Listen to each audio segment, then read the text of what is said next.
Good morning students. Today we are going to study chapter 8 winds, storms and cyclones. आज हम पढ़ेंगे chapter 8 wind, storms and cyclones. ठीक है. On 18 October 1999, Orissa was hit by a cyclone with the wind speed of 200 km per hour, making 7 lakh people homeless by ruining 45,000 houses. 18 अक्टूबर 1999 को उड़ीसा के अंदर एक तूफ़ान आया. उस तूफ़ान की स्पीड थी 200 किलोमीटर पर आवर और उससे 7 लाख लोग बेघर हो गए. होमलेस मतलब बेघर हो गए, उनके घर उजड़ गए थे.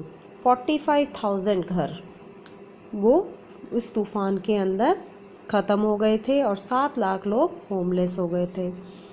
On 29 October the same year a super cyclone with wind speed of 260 kilometre per hour struck Odisha again.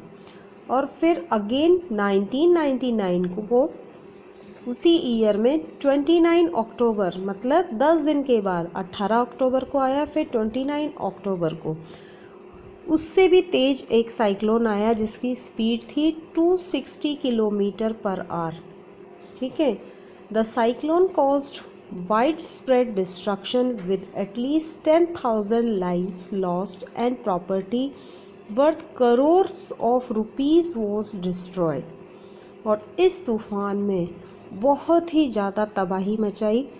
10,000 लोगों की जान चली गई, करोड़ों की प्रॉपर्टी ख़त्म हो गई. ठीक है. It was accompanied by water waves about 9 metre high. इस तूफ़ान के बाद या इस तूफ़ान के साथ में वाटर वेव्स इतनी ज़ोर से लहरें उठी. उन लहरों की हाइट कितनी थी? 9 मीटर. समुद्र के अंदर जो लहरें उठी वो 9 मीटर ऊंची थी. The cyclone adversely affected agriculture, transport, communication and electricity supply in the region. और इस तूफ़ान के अंदर उड़ीसा में कौन कौन से फील्ड के अंदर इफ़ेक्ट हुआ? एग्रीकल्चर खेती, ट्रांसपोर्ट, कम्युनिकेशन, इलेक्ट्रिसिटी, इन सब के ऊपर इसका इफ़ेक्ट हुआ और करोड़ों रुपए की बर्बादी और बहुत सारे लोगों की 10,000 लोगों की जान चली गई. ठीक है. In this chapter we shall seek answers to a few questions like what are cyclone. इस चैप्टर के अंदर हम पढ़ेंगे कि साइक्लोन क्या होते हैं, how are they formed, वो किस तरह से बनते हैं, why are they destructive in nature, वो इस तरह से ख़तरनाक रूप क्यों ले लेते हैं या उनकी जो प्रवृत्ति होती है वो इतनी डिस्ट्रक्टिव क्यों होती है. Let's begin with some activities involving air to get clarity on some basic features about a cyclone. तो साइक्लोन के जो बेसिक फीचर्स हैं हम एक एक्टिविटी के थ्रू पढ़ेंगे. ठीक है. Before moving further let's understand that the moving air is called wind. अब ये आप लोगों ने सबने पढ़ा हुआ है, प्रीवियस क्लासेस के अंदर पढ़ा हुआ है कि विंड हम किसको बोलते हैं? जो मूविंग एयर होती है उसको हम बोलते हैं विंड. ठीक है. अब फर्स्ट हम पढ़ेंगे एयर एक्सर्ट प्रेशर. हवा के अंदर क्या होता है?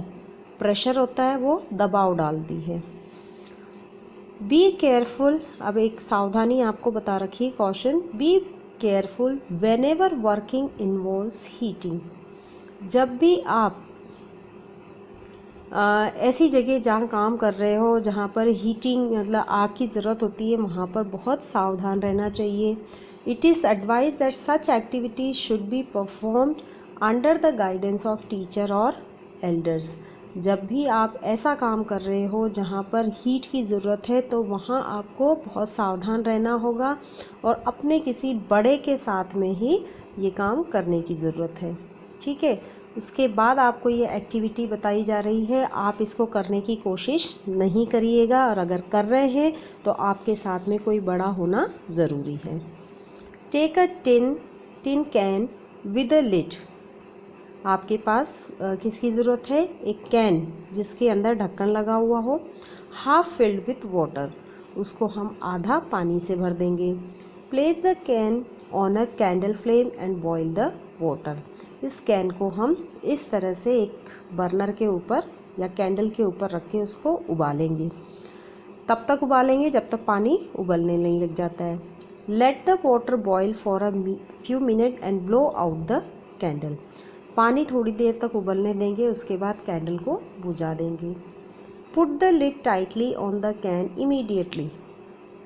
अब क्या करेंगे, जैसे ही हम बर्नर को बंद करें या कैंडल को ऑफ करें, तुरंत उसका ढक्कन, उस कैन का जो लिड है ढक्कन, उसको हम लगा करके टाइट कर देंगे। Be careful in handling the hot can. और इस गरम कैन को जब हम हैंडल कर रहे हैं तो थोड़ा सा केयरफुल रहें। Carefully put the can in a shallow metallic vessel और in a wash basin and pour some fresh water over it. और इस कैन को हम क्या कर देंगे, किसी वॉश बेसिन में रख करके इसके ऊपर मतलब ताज़ा पानी हम डालेंगे। Is why the can shape gets distorted.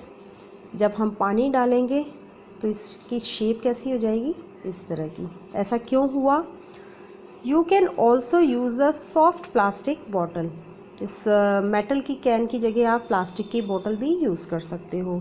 If a tin can is not available you can use a plastic बोतल and fill it with hot water. जब आप प्लास्टिक की बोतल यूज़ कर रहे हो तो आप उसको कैंडल पे रख के गर्म नहीं कर सकते, तो आप उसमें क्या करोगे, उबलता हुआ पानी उसके अंदर भर दोगे। Empty the water from the bottle and immediately place the cap tightly on it and place the bottle under tap water.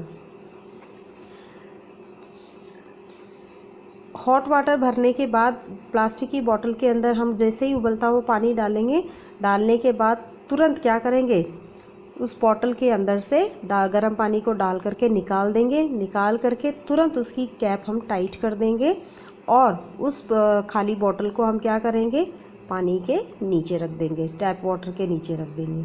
अब इस एक्टिविटी के बाद क्या होगा वो कंक्लूजन हम नेक्स्ट क्लास में पढ़ेंगे।